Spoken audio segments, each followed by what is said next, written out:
Hi friends, அடுத்த promo என்னன்னு பார்க்கலாம். இன்னைக்கு எபிசோட் பார்த்தீங்கன்னா, கோர்ட்ல வந்து சீன்ஸை வந்து காமிச்சிருப்பாங்க. அதுக்கு முன்னாடி வந்து நம்ம விஜயா வந்து வக்கீல பார்க்க போயிருக்கும்போது பார்த்தீங்கன்னா, எல்லாமே கேட்கும்போது, அட்வொகேட் வந்து என்ன சொல்கிறாங்கன்னா, யாருக்கு இந்த சம்பவம் வந்து முதல்ல தெரியுதோ அவங்களுக்கு ஃபோன் போட்டு கொடுங்க அப்படின்ற மாதிரி சொல்கிறாங்க. முத்துக்கு பார்த்தீங்கன்னா விஜயா வந்து கால் பண்ணுறாங்க. அதுவே பார்த்தீங்கன்னா முத்துக்கு ரொம்பவே சந்தோஷமாக இருக்குது. அம்மா எனக்கு ஃபோன் பண்ணுறாங்க அப்படின்னு சொல்லி ரொம்ப துள்ளி குதிச்சு ரொம்ப சந்தோஷமாக வந்து முத்து வந்து பேசிகிட்டு இருக்காங்க. இந்த மாதிரி நீங்கள் தான் சாட்சி சொல்லணும் அப்படின்ற மாதிரி கேட்கும்போது முத்து மீனாவும் பார்த்தீங்கன்னா கண்டிப்பாக நாங்கள் வந்து சொல்கிறோம் அப்படின்ற மாதிரி ஒத்துக்கிறாங்க. அதுக்கப்புறம் ஸ்ட்ரெயிட்டாக பார்த்தீங்கன்னா கோர்ட் சீன் தான் காமிச்சிருக்காங்க. என்ன அப்படின்னா, ரோகிணி வந்து நம்ம மனோஜை பார்த்துட்ருக்காங்க. அப்போது பேச போகும்போது விஜயா வந்து, "என்ன என் பையன்கிட்ட பேச பார்க்குறியா? கொலை பண்ணிவிட்டு நான் ஜெயிலுக்கு கூட போயிடுவேன்." அப்படின்ற மாதிரி விஜயா பேசிகிட்ருக்காங்க.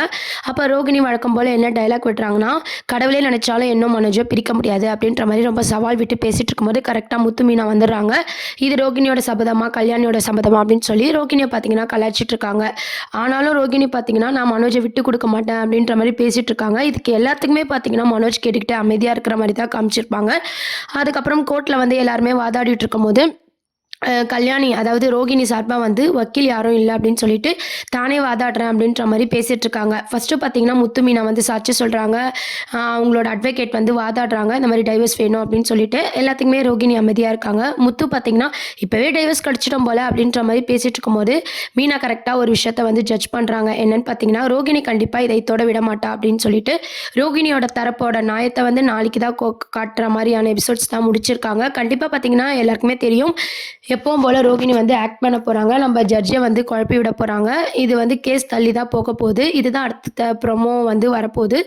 எபிசோட் பார்த்தீங்கன்னா கொஞ்சம் இரிட்டேட்டிங்காக தான் கொண்டு போகிறாங்க. ரோகிணி வந்து நிறைய ஆக்ட் பண்ண போகிறாங்க. அது மூலமாக பார்த்தீங்கன்னா கேஸ்லாம் தள்ளி போகுது. விஜயா வந்து டென்ஷன் ஆக போகிறாங்க.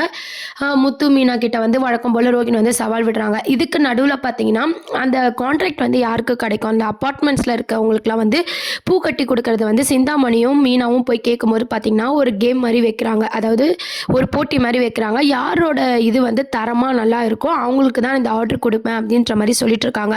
முத்து ஒரு பக்கம் அவங்க மீனாவும் பார்த்தீங்கன்னா ஒரு பக்கம் அவங்க எஃபர்ட் போட்டிருக்காங்க. மீனா பார்த்தீங்கன்னா பூவெல்லாம் கட்டி அழகாக ரெடி பண்ணிட்டு இருக்காங்க.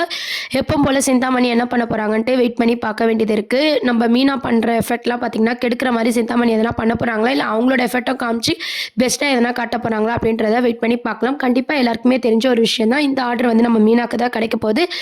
அதுக்கப்புறம் ரோகிணியோட கோட் சீனும் இந்த மீனாக்கு இந்த ஆர்டர் கிடைக்குமா கிடைக்காதா அப்படின்ற ட்ராக் தான் அடுத்து மூவ் பண்ண போகிறாங்க. இதில் வந்து அடுத்த ப்ரமோவாக இருக்குது. வெயிட் பண்ணி பார்ப்போம். தேங்க்ஸ் ஃபார் வாட்சிங்.